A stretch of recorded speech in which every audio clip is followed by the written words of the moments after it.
The views and opinions of this broadcast do not reflect the views and opinions of Armed Media, New Productions, and its affiliates. Enjoy the show.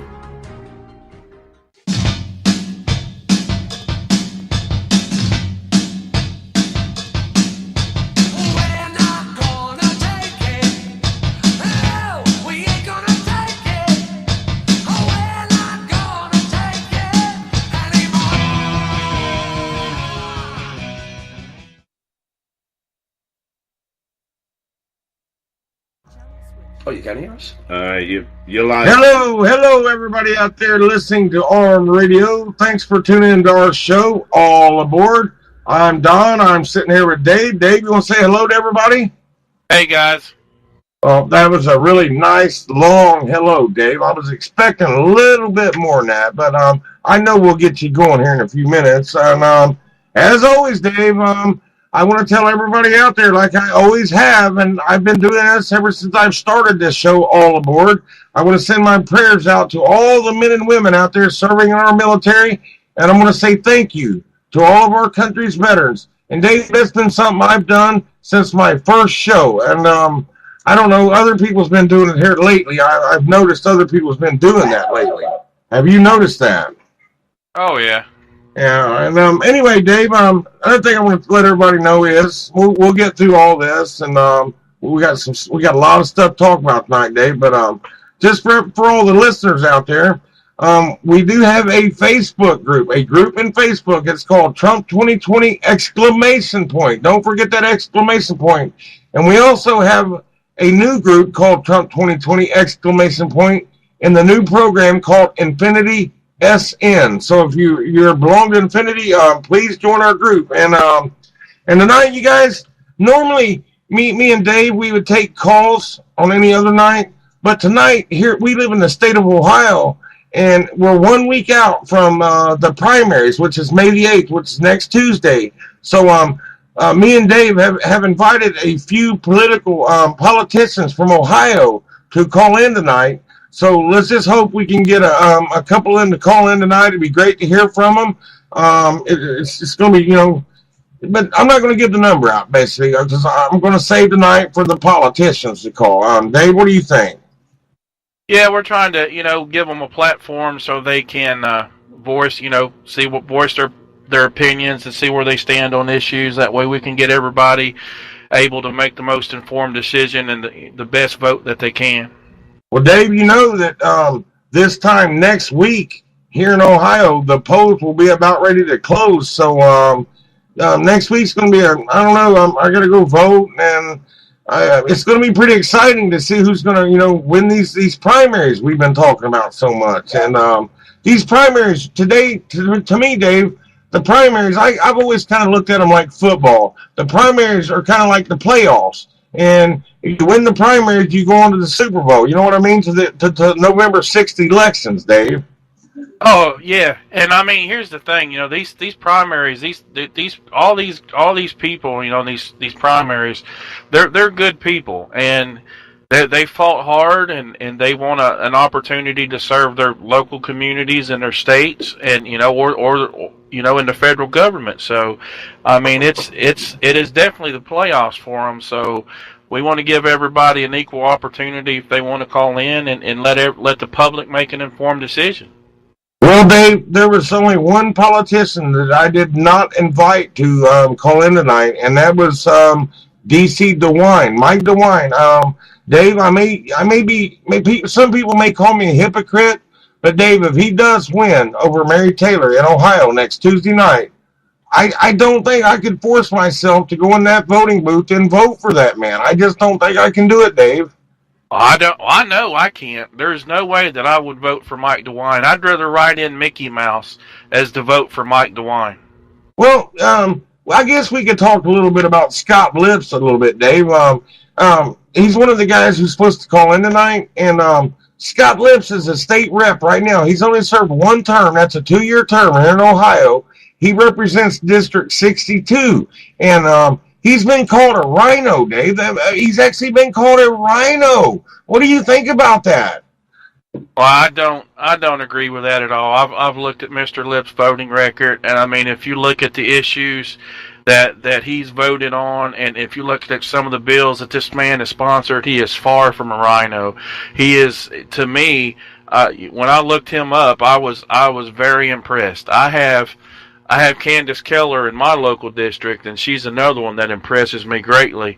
And I'm going to tell you right now, Mr. Lips is right up there with her, in my opinion. He's fought hard for the Second Amendment, to advance the Second Amendment, to make it less restrictive in Ohio.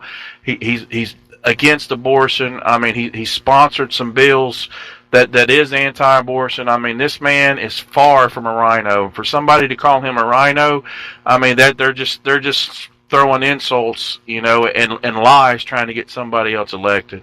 Yeah, I don't like that, Dave, to be calling to name call somebody who's really not a rhino.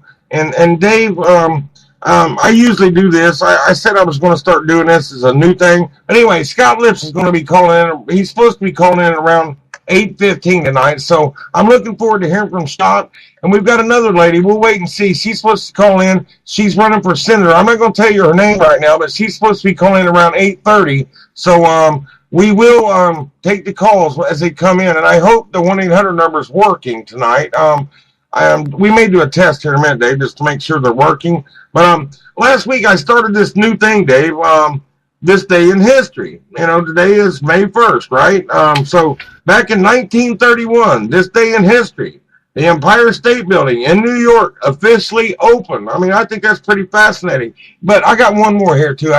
This is not political, but I kind of like Elvis Presley. But on this day in 1967, Elvis Presley married Priscilla.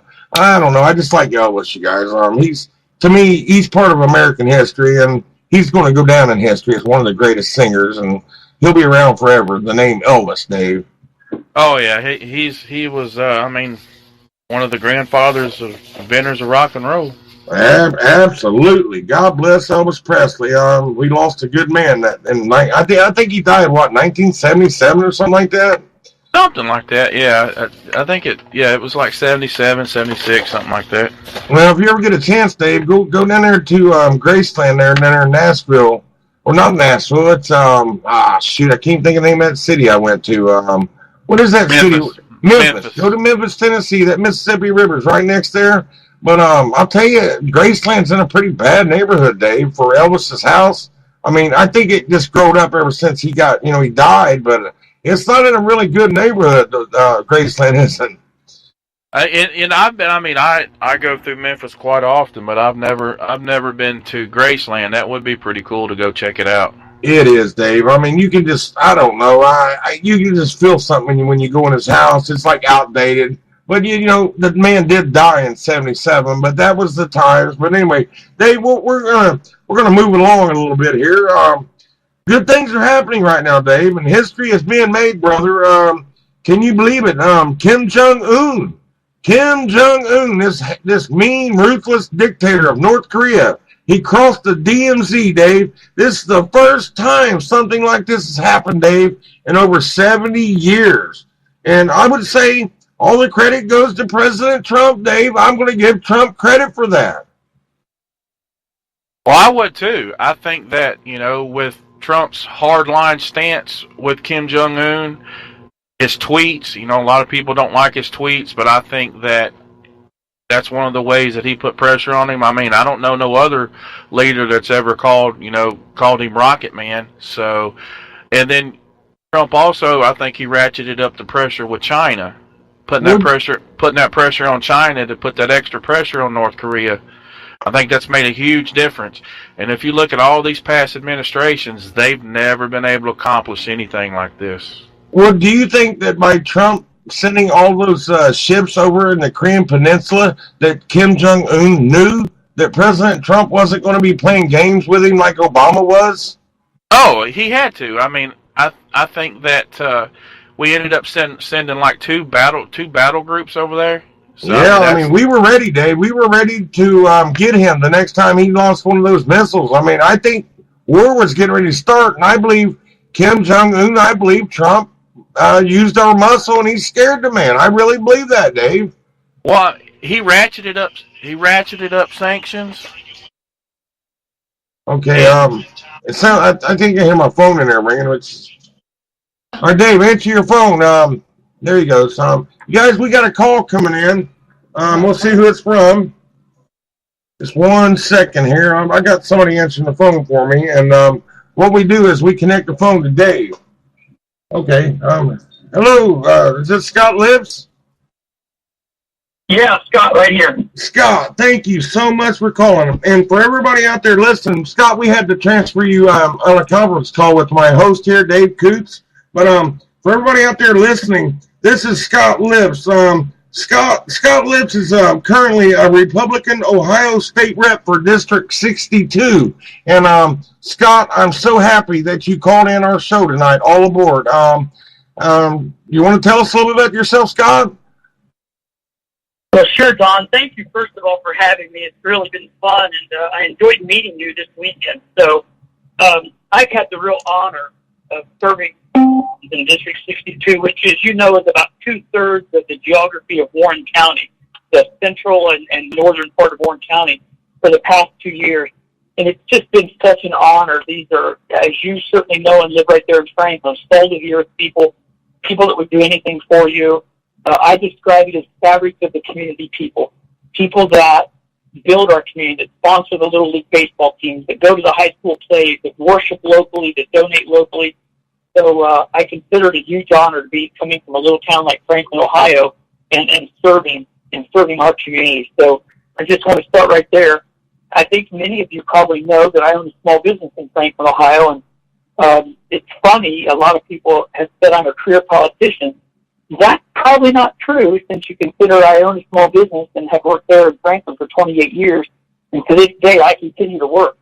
So politics is secondary, and what I would say is you try to make your community better, and you use the political vehicle by working back for the people in the fabric community or back at home. So I still work a small business, and that's what I'm probably most proud of, is because we hire locally and we donate locally and we support locally. So that's a little bit part of what we do and who I am. I think I talked to you a little bit about a first-term legislator, how it was such a learning process. I've been on city council and mayor of Franklin for the last 16 years before going to Columbus, and it's very different. On city council, you need 4 votes. But certainly to run the state house, it takes 50 votes, and it's a very different process of having to learn to work with people. And teamwork. You have to get people to join your team and understand why you're trying to move this legislation. And if you think about Warren County, Don, think how rural we are. Think how big 4-H is. Think of our Warren County Fair. People who have horses or sheep and goats still.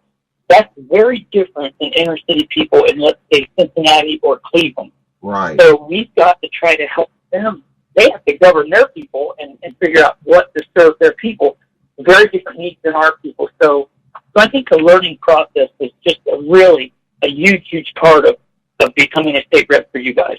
Well, Scott, I was so surprised when I walked out of my door day before yesterday, and I seen you. And there's a lot of people. I'm not saying that they're scared of these kind of neighborhoods, but Scott, you came right into a place where a lot of people would actually roll their windows up and lock their doors. You're just one of us. You're one of the people, Scott, and that's what I appreciate about you. Thank you.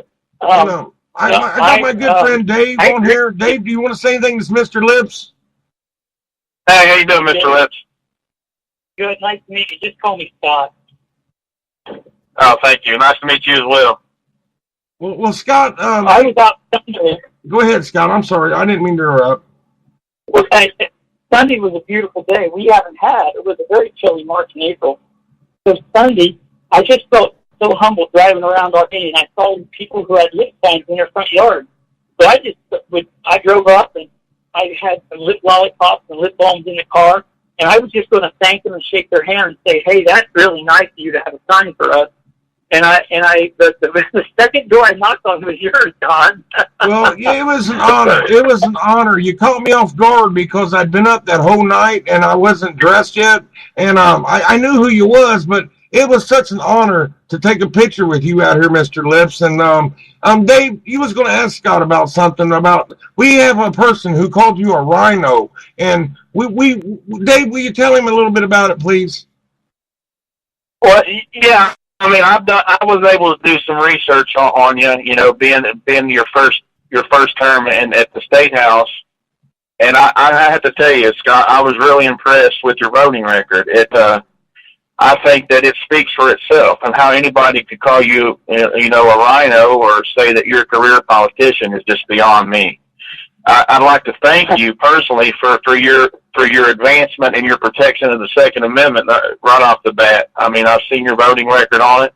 I know you sponsored some legislation to advance Ohio's Ohioans' rights for the Second Amendment. That really means a lot to me. I'm a licensed instructor, a concealed carry instructor, you know, in the state of Ohio. So that's something that's near and dear to my heart. But not only that, some of your co-sponsorship of some of the anti-abortion bills and stuff, and signing on to those. I mean, how they can call you a rhino is just beyond me. I think it's just a term to stick somebody with when you don't have a record to run on yourself, so you just have to name call. And I laugh when people say that I'm a rhino, or that I just had a Facebook comment, somebody said he's too liberal. I have a 100% voting record on saving babies. I have a 100% voting record on gun rights. I've been a co-sponsor of every single bill for guns in the House in the last 2 years. So I don't know how do you get more conservative than 100%? I don't know what they would do.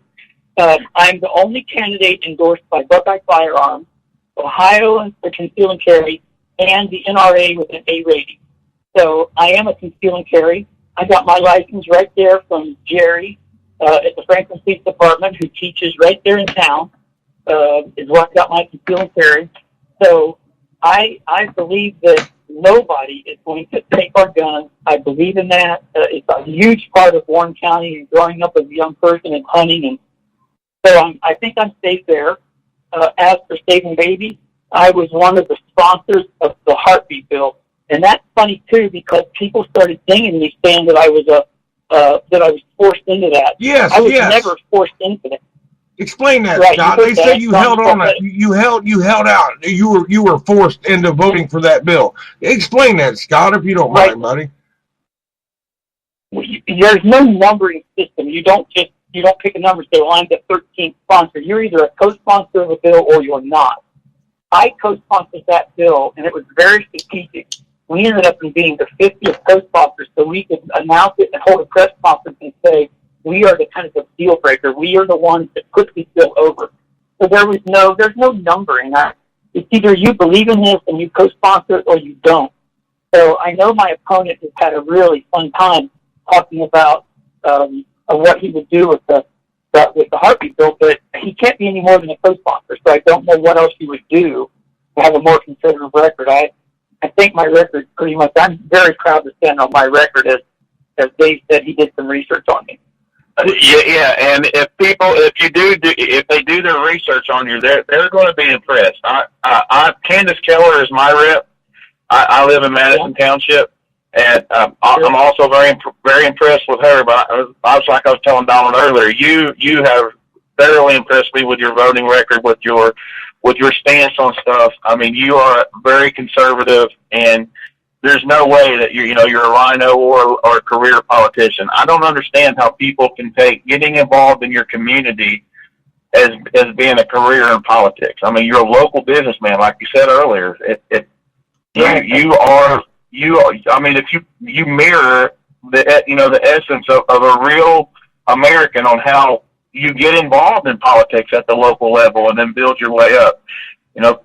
You have a local business. I just don't understand how they could call you a career politician or a rhino once they look at your record. Our little company is right out there on Conover Drive in Franklin. I live up on Park Avenue in one of the old homes there, and I probably lived 10 houses from Don. So I stayed right there. I kept my grassroots, lived right there in Franklin, never moved. Even when I was mayor, I stayed right there in that house. So I think that keeps you true, because your neighbors are telling you what they need, what they feel like America should have. it shows you easily, if you're out barbecuing and your next door neighbor's out, you can hear and them telling you what is going on in the community. What do we do to make our community better? So I feel pretty good about it. I can tell you one of the biggest accomplishments I had as a freshman legislator was I brought some money back in the capital budget process. Every other year, we have the opportunity to put in budget requests. And this year, I worked with the chief of the Warren County Drug Task Force, Steve Smith, and we brought back about $600,000 for a new headquarters for the Warren County Drug Task Force to fight the opiate crisis. We also got just under $1 million for Sheriff Larry Sims' new rehabilitation center, a new jail we're building that has a rehabilitation component for opiates. And then the third thing, right there in Franklin, because that's my hometown, we got $150,000 for the host opiate houses. So right there, that's local money coming into Franklin, Ohio, who's got the hotline to help with the opiate crisis. And there's a picture of me and Chief Whitman that's out right now. You probably just saw it floating around about how we're doing some work to fight the drug crisis. So there's ways. If you're a state rep, you come bring money home, you fight it home. And I'm pretty proud of that, you guys. Well, Scott, I am proud to have you as my state rep, sir. It is an honor to have you as state rep for District 62. And do you have any other plans? Or from the state? Do you ever plan on running for senator or U.S. representative or anything? To me? Yeah, you, Scott. Are you happy where you're at? Oh no, I'm very happy. I've never had any aspirations. I am very happy living in Franklin, working in Franklin, raising my kids are both graduates of Franklin High School. I could not be more proud of Carlisle. I spend a ton of time in Carlisle and have great friends over there. So no, I'm not going anywhere. I've never once said that I wanted to run for senator or for any other job. I'm right here. I think the most effective position you can be is local. So I did city council and the mayor thing. It was very positive and worked out. A lot of the citizens from Springboro kind of crossed the line and helped us over in Franklin and helped me become state rep. So I feel like I have a huge obligation right here to good old Warren County. Amen to that. Dave, do you want to say anything to Scott Lips before we go? And Scott, again, I'll let Dave end it, but I want to thank you, Mr. Lips. And you said to call you Scott. You're just like one of us. I want to thank you for being our state rep for our district, and we will all, I've got many people in my family, we will all be going down next Tuesday, and we will be voting for Scott Lips for state rep for District 62. Absolutely, Scott. Thanks for coming on. And I tell you, I can't tell you again how impressed I am with your voting record, with your being as connected to the community as you are. It's people like you that really make a difference up at the State House.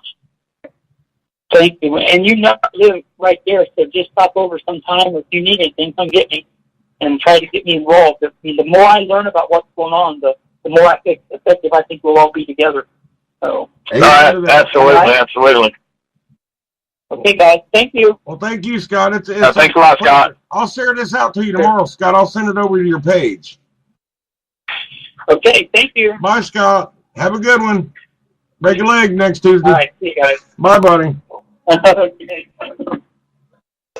All righty, everybody. That was Scott Lips. He's currently Ohio representative in the State House. He's only spent 2 years as a state rep.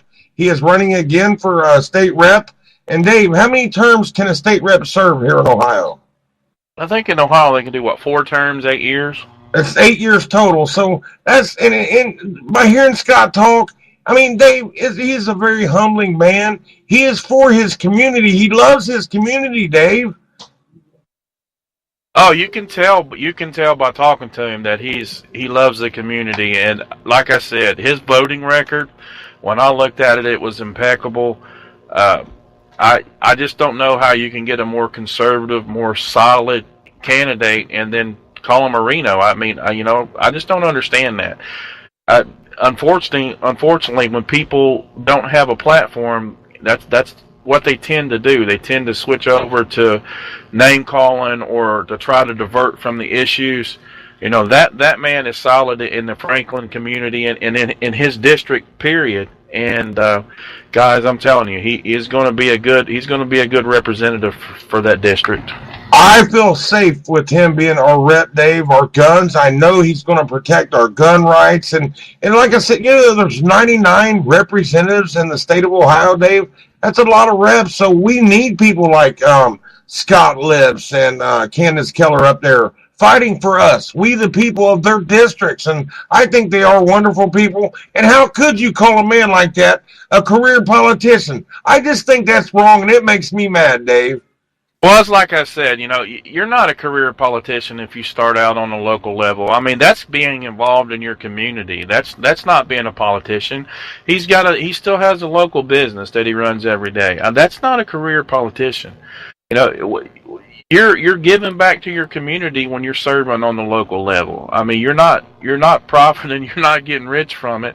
That doesn't make you a career politician.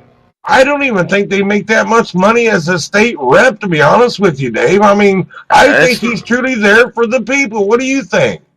Well, here's the thing. If you count all the time that they put into that, all the running back and forth to and from Columbus, and the time that they're away from their families, they're not making an astronomical amount of money by no means. But people like that are people that genuinely care for their districts, for their communities, and for a state as a whole. And I tell you, I'm not even in his district. And when I looked at his voting record, it compared to Candace Keller's, and those two people, I feel very, very, very, very fortunate to have people like that in Southwest Ohio, who's fighting for all of our rights. They're good people. And Dave, just so everybody out there listening knows, I mean, I know we're talking Ohio politics, but everybody out there listening, you can do the same in your state. Look up your state reps and look at their records. Now, Dave, do you think it would be cool for me to tell everybody who's running against Mr. Lips and what his record is? I mean, you think I could do that? Well, I mean, you could probably tell him who's running against him. I don't even think his name deserves mentioning, but because he has no record. Well, that's what I was going to say. He's running in the primaries next Tuesday. He's running against a man named Daniel Kroger. And the only thing this man, I've tried to messaging this man. Daniel Kroger wouldn't even contact me back, Dave, like the rest of them did. But Daniel Kroger, I looked him up. The only thing about him, it says he's a preacher and he's an RN. That's all I could find about Daniel Kroger. He could tell you anything and be a complete different person if he ever got elected. Well, I mean, and that's not saying that he wouldn't be a good candidate, but we have a record with Scott, and like I said, if you look at it, to me, it's impeccable. He's not going to vote. Nobody is going to vote with what you believe in line 100% of the time. So what people need to do is they need to take an overview of everything that he's done for his district and for the state. And when you look at that, it's impeccable. Well, what's sad, Dave, is when I hear people lying about Scott Lips. It makes me mad when somebody lies about a good man like this. And that guy that's running against him, I'm not going to mention his name again, but he actually lied about his rating on the NRA. I'm not going to give Scott's words, but it was something that he didn't post or something about his NRA rating. Well, now I can tell you this: being a concealed handgun license instructor, being in. Okay, you guys, I think we got another phone call coming in. I'll tell you, just 1 second here. This is a great night. I love getting these phone calls, and I'll tell you who's calling in as soon as he gets on the line here. I've got her coming right now. Hello, is this Melissa? Yes, it is. Oh, Melissa, you're coming through loud and clear. Melissa, I'm going to go ahead and introduce you to everybody. And you're actually on a conference call right now with my other host, Dave Coots. And he's Hey, Melissa. He said hi, Melissa. I think you heard him. You're on a conference call. But anyway, everybody out there listening tonight to our show, this is Melissa Akison. She's running for U.S. Senate. So if you live in Ohio, her name will be on your ballot next Tuesday, and I'm giving everybody a fair shake here. I think any of the people, Melissa, that's on that list would be better than Sherrod Brown. So, Melissa, I'm gonna give you the mic and say what you want to say, ma'am. Sure. Thanks for having me. And what I'll tell you is this. The primary season is really kind of like the NFL draft. So you should be able to size up who you would like to go against Senator Brown, and it should be with the goal in mind of who's going to actually perform and close the deal in the general election. That's really what the primary cycle is for. And so during this period of time, every candidate has had the opportunity to go against one another for the public's view, so they could be seen in a debate scenario. And unfortunately, everyone has declined the debate with the exception of me. And what folks need to understand is this. This is so much more than just saying, hey, I support the Trump agenda and I want to be your next senator. It's about closing the deal in the general election. And if you're too afraid to debate conservative principles and policy with fellow Republicans, you certainly cannot get on a national debate stage with Senator Brown, who's been in office since 1973, and think that you are somehow going to be able to have a command of the stage and gain that level of crossover vote necessary to take him out of office. So I will tell you this, I am pro-life without exception. I've been involved with those initiatives for many years. I am pro-Second Amendment. I've been a concealed carry card holder since 2009. I personally own an AR-15. I have 4-year stands on my property. Wow. I work with conservation activity. So unlike the men that I'm opposing, they're pretending to really be what I am, with the exception of the fact that they're men and I'm a woman. I've lived through the Affordable Care Act nightmare and worked with the President's administration as a small business owner to correct those issues. I worked in union and non-union manufacturing environments in the private sector, so I understand about growth and job creation. That was what my job was as a human resource professional before owning my own business. I have a son stationed overseas in the Middle East right now. And it's really, in a nutshell, who I am. I'm the mom of 4. My husband and I have been married, and we just absolutely adore each other, and we have an interest to preserve our republic.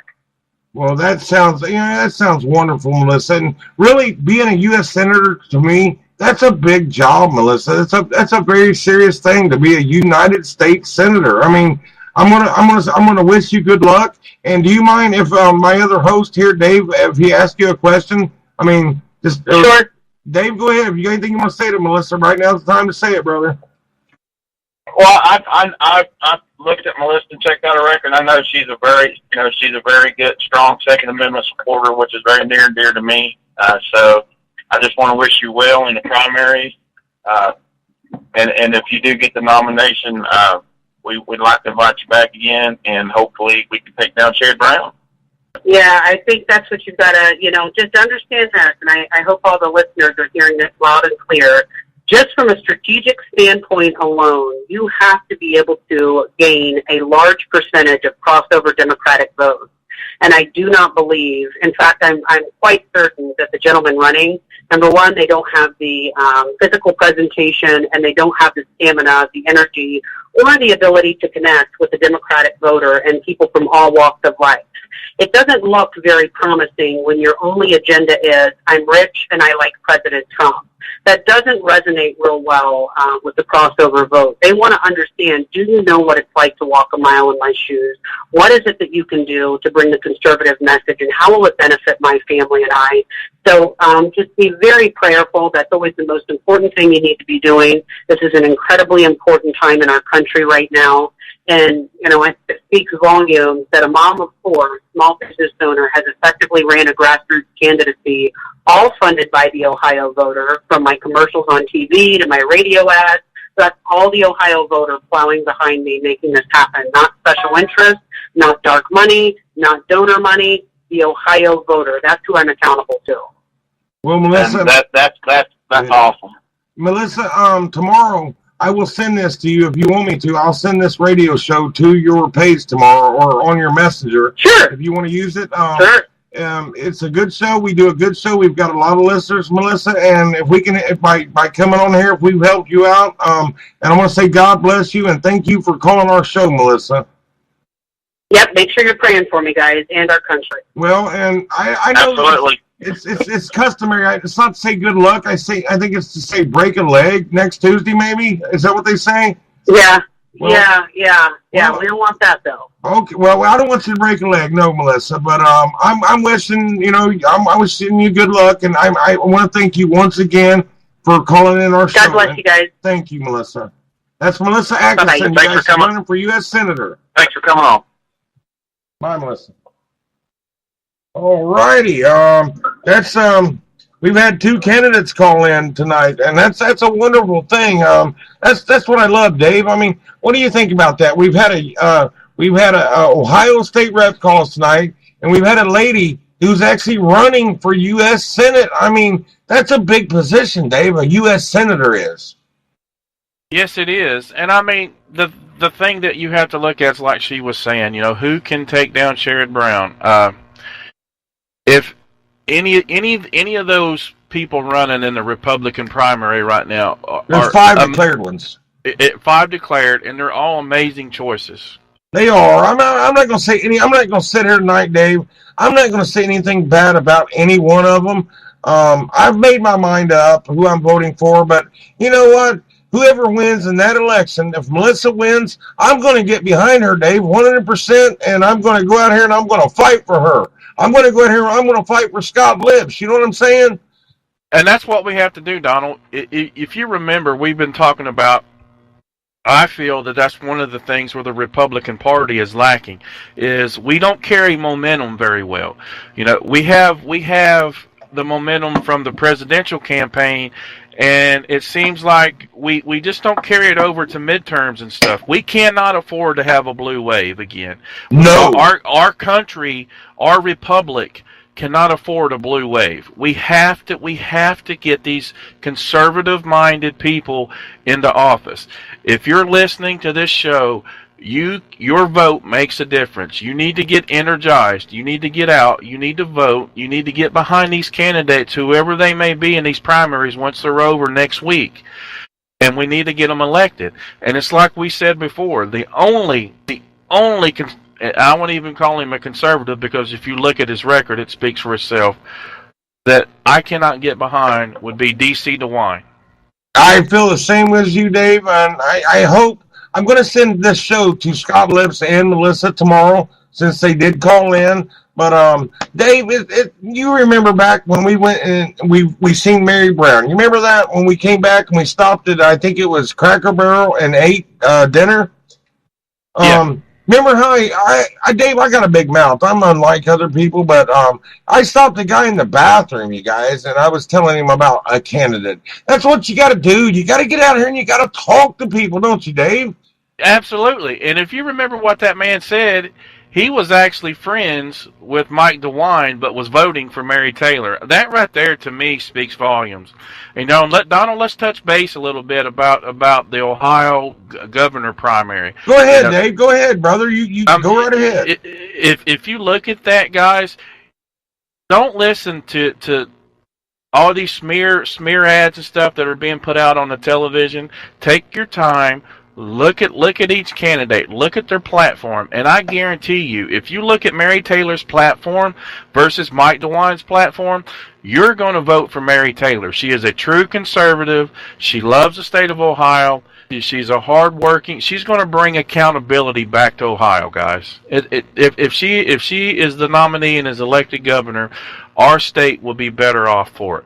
Dave, I'll tell you what, that DeWine is running a very bad smear campaign against Mary Taylor right now. They're trying to say now that she did something with a loan she got from her husband. And you know that Mike DeWine is currently the Ohio district attorney, so I wouldn't put anything past this man. Like you said earlier, he voted 900 and some times with Hillary Clinton when he was senator. A Republican senator, Dave. Well, I think it was 962 times he voted for. And if you look at his record, he voted for amnesty for illegals 3 times as a senator. As an Ohio attorney general, he tried to give illegals driver's license in the state of Ohio. F rating with the NRA. If you look at his ad campaigns, nowhere does it mention Second Amendment rights. He is weak on the Second Amendment. He is worse than John. He's worse than John Kasich. He's basically a Kasich clone. If Ohio wants a Kasich clone, a true Reno You know, a true rhino, if you look at it, that's what this man is. Guys, get out, get energized. Let's get Mary Taylor the nomination for the governorship of Ohio and make a difference. If you're not in Ohio, do your research. Get out. Yeah, vote, do the same where you live. Yes, Dave. Yes.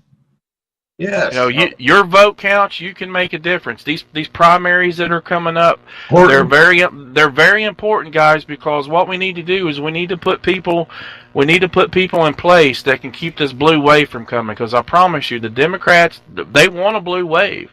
They want to take control of. They want to take control of the House and the Senate on the federal level and on the state levels. We have to keep that from happening. I want a red lava wave. And Dave, I want to say hello out there to Sheila. She said she was going to be listening tonight. And I know Chris is out there listening. I want to say hello, and Greg and Henry, all you guys. I mean, it's people like them, Dave, that make our show, that are true listeners. They follow us every week. They listen to us. I want to say thank you to them. But Dave, I want to get on another subject here, something that really burns me up. And I really want you to get into this. There's people out there in this country that believe that we don't have to buy, they shouldn't have to buy a hunting license, a fishing license, or even, we'll even go as far as a driver's license. Now, Dave, you of all people, you've been pretty much around the world. You've been to a lot of places. Why is it important for the United States to sell hunting license and fishing license? Well, Donald, I fish, I value wildlife. I try to teach my children the importance of being able to do that and sustain, using it for subsistence. Here's the thing. What people don't understand is the revenue from those licenses go to conservation. It goes to help the wildlife itself, because as our population grows, our wildlife areas shrink. So when you buy that license, what it does is it helps maintain that population. Just like our driver's license, it helps maintain the records. It helps maintain the roads. People say, oh, you're paying to the monarch. We don't live in a monarch. We live in a constitutional republic. If you think you live in a monarch, then take your butt over to Britain.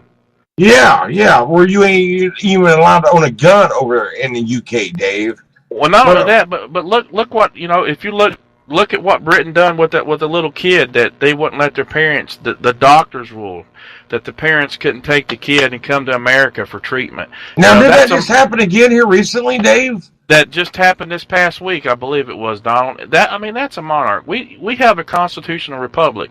Yeah, we have some licensing and stuff, but those things are put in place to help build revenue, to help sustain. I mean, to say that you don't want to buy a hunting license when all of that money, I know people that work in the wildlife industry in Ohio, and it's all for conservation. It's all to help the population of the wildlife so the next generation can enjoy hunting. So the next generation after that can enjoy hunting or fishing with their families. And here's the thing, to say, well, you're not totally free. If that's the case, then do you want a lawless society? Because that's what total freedom is. With freedom comes responsibility, and that's what people seem to forget. You can say, "Oh, I'm free, and I can do whatever I want," but that's not being responsible. With freedom comes responsibility.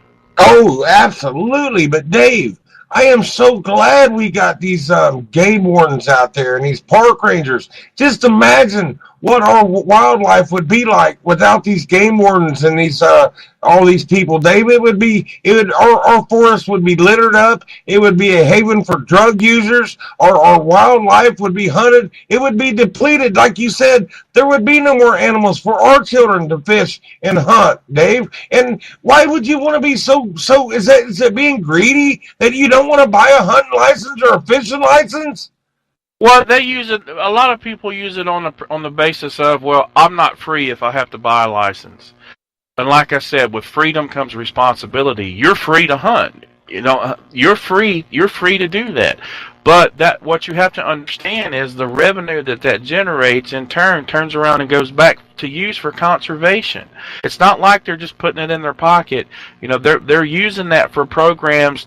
For to study the wildlife, to study reproduction cycles, and that stuff makes sure that future generations will be able to enjoy it just like we do. Because if you're going with that cavalier attitude of I don't need a license, then we'll use the deer population within a couple years it'd be wiped out. What about the homeless though? I've been hearing about a homeless man can't even hunt fish for sustenance. I mean, what do you think about that? Think about this. If you're homeless, are you going to be able to afford a rod and a reel? If you're homeless, are you going to be able to afford a crossbow or something like that to hunt? I can promise you. Here's the thing, what people forget. Charity starts at home. The homeless people shouldn't have to worry about going out and hunting for their food. That's where your local communities come in, your local churches. These local churches need to step up. Instead of passing that donation plate around, let's go out and help the homeless. What has your local church done for the homeless lately? What have you done for your community lately? That's where that needs to come in. You shouldn't have to have a homeless man trying to go out and hunt for his next meal. If they're homeless, reach down, give them that helping hand up. Let them go out and help them. I didn't even think of it that way, Dave. You're right. And plus, a homeless man isn't going to be going around with a big rifle because he would sell it for food. A homeless man might not even have a fishing pole, like you said, Dave. And another thing, I think if a game warden came along and seen some poor homeless guy sitting there fishing and he said he was hungry, I don't think the game warden would actually take him in. Do you, Dave? Well, absolutely not. And 9 times out of 10, the game wardens that we have in Ohio, you know what they're going to do? They're going to go buy them a meal. They're probably going to take them and give them something to eat. That's the caliber of the game wardens. That's the caliber of people that we have. To say that you don't want to buy a license because you're a free man, well, like I said, with freedom comes responsibility. Well, Dave, I'll tell you what, and even when it comes to driver's license, I mean, and not only just spending the money on driver's license, I don't want to go down and buy a driver's license every 4 years, but I'll say one thing, it's necessary because people's eyesight does go out. I'll just give one example. Your eyesight could go out in 4 years. Would you want a blind man out here, Dave, to hit your family and kill your family because the state didn't check his eyes? Think about it. Well, that's right, and licensing. I have a commercial driver's license with a hazmat endorsement, so I have to jump through hoops every 4 years. Do I think it's a pain? Absolutely. Do I think it's necessary? Yes, it's necessary. I have to go get fingerprinted in a background check every 4 years for my hazmat endorsement. My license costs 2 to 3 times what a normal person's license costs to renew it because of all the endorsements that I have on it. But at the same time, if you look at some of the things that has accomplished, it's been able to set up databases for medical cards. It all goes back into generating revenue for the states that they need to function. You're right, Dave. And you know what? We haven't made it through any of our topics. We've had a good show, Dave, but you want to run through some of these topics really quick? We've got like 9 minutes. Oh, let's go. Let's do it. We'll do them really quick, buddy. Dennis Rodman thinks that he was the one that helped Jong-un recently cross this DMZ. Dennis Rodman, you're full of crap, buddy. Now, I'll tell you what done that. It was Trump and the presence that he's put up as being a world leader. The strength that he's showed, bringing 2 battle groups into that region, putting pressure on China, ratcheting up sanctions, more sanctions on North Korea. That's what's getting this accomplished. That's why the South Korean president said that Trump should get a Nobel Peace Prize. He should. And Dave, I'm just going to start reading through these cards here real quick. We've got 8 minutes. President Trump's going to be visiting the United Kingdom on July the 13th, but they're expecting massive people to protest against our president over there. Why do they hate our president over in the UK? I don't get it. They hate our president because they lean so far to the left. They're socialists now, Donald. If you look at the United Kingdom, the European Union as a whole, open borders. They've been in flux. They have mass crime now. It's just a joke over there. you can't own a gun. They're trying to take your knives away over there now. I mean, it's ridiculous. Oh, yeah. Dave, and another thing, Prime Minister Benjamin Netanyahu, I like Benjamin Netanyahu, the Prime Minister of Israel, he gave a presentation Monday. He's seen evidence that Iran has this secret nuclear facility, and if you want to go really quick, I mean, we're going to go through these cards. We got 7 minutes left. Let's get through these topics, brother. And, well, I mean, we all knew that. You can't trust Iran. The deal with Obama was bad. We never should have gave them the billions of dollars we gave them. You know, it just gives them a pathway to nuclear power. Yes, you're right, Dave. And I know last week that me and you was talking about homeless people, and we just touched on it a little bit. But, Dave, I did some research, and I found out recently that there's this thing that went around. There's over 500,000 homeless people in this country, Dave, and he said a quarter of them people are children. It's sad, and our government wasted a lot of money. I was going to go through this list on stupid things our government spends money on, but I hope Trump stops all this stupid, wasteful spending out there. Well, I think he's trying. That's part of draining the swamp, you know. But the thing is, he's being fought at every turn that he takes. There's somebody there fighting him. So I don't know if we'll ever stop all the wasteful spending because government being as big as it is, but I think we're trying to cut down on it. Dave, they spent $283,500 on the Department of Defense for bird watching. They spent $48,500 to write Russian to write about Russian smokers. I mean, you would not believe the stupid, wasteful spending. And this may not be, this was probably a while back, but yes, President Trump, please get rid of this wasteful spending. We don't need to be watching birds and stuff like that. That's just stupid, Dave. Well, I mean, everybody has an agenda. Everybody wants some of the money to go for whatever it is they believe in. So we're always going to have it just for the fact that our government has got out of control and it's as big as it is. Well, Dave, I'll tell you what.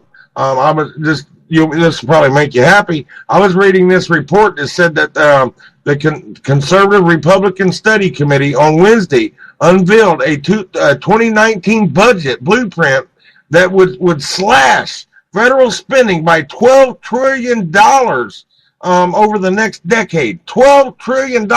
So the Republican Party, Dave, they're doing good things. It's just going to take a while. Well, they're trying to, but, I mean, here's the thing. They're on every turn. And they might put forth a great budget, but we still have to get it passed. Doing these omnibus bills, short-term blanket budgets, it's no good. It's not a way to run a country. No, Dave, and I was going to ask you, did you hear about this caravan of migrants that showed up at the United States border seeking asylum from gang violence in their country? I mean, they've been down there at that border putting on the biggest spectacle. Half these people had new cell phones. They had nice clothes. I mean, and they're trying to enter our country. I'm sure you've seen that. Oh yeah, and that just goes back to why we need to build a wall. Build it deep, build it tall. We have to secure our borders to be a country. And I'll say it once again, Dave. I do believe we should put a minefield out in front of that border wall. I know it's stupid, but anyway, Dave. A rally in Washington, Michigan last Saturday. President Trump threatened. He said this. He said he's going to shut down the federal government in September if Congress doesn't provide more funding to build that wall. And, the U.S.-Mexican border wall. I mean, Dave, it's coming up in September again. They've got to come up with the funding for this wall. Now, he did get some money out of the omnibus spending bill, but he didn't get enough, Dave. And I think, why don't he just reach out to the people? I think we the people would build that wall. Well, I'd gladly donate to it. But, and this goes back to a point earlier that Melissa had made, being able to work together to come across the aisle. I think that's one of the biggest things, the biggest problems that we've had as a country is that we have become so divided that down party lines that you can't, the people that are leading this country can't work together to come up with common sense solutions that benefit our country. A Democrat is afraid to work with a Republican who is afraid to work with a Democrat because If they cross party lines, then you've got the leaders of these establishment parties that are looking down their nose at them, and they're afraid to make them angry. We have to have people that can cross party lines, that can have a normal conversation with a Democrat and say, hey, this is like this. This benefits our country. Let's come to a common solution here that benefits everybody. Well, Dave, there's another thing. Dave, I didn't mean to cut you off. I'm sorry, but me and you was talking about this today. I think we got a minute left here, but this Trump supporter got kicked out of this bar in New York because he was wearing a "Make America Great Again" hat. And the name of this bar, you said that's okay. They can do that because that's their constitutional right as a business owner. But you did make one good point. We could get everybody to boycott that bar. Dave, we just got our 30-second our wrap-up warning. Dave, you go ahead and end the show, brother.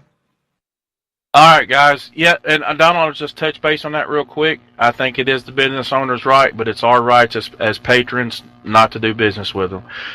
Guys, we want to send our prayers out to the troops like we always do at the beginning and the end of the show. Whether you're serving overseas or at home, we thank you for your service and your sacrifice. God bless. You guys stay safe. We'll see you next week, Tuesday Tune in at 8 next o'clock. week. Bye. God bless everyone.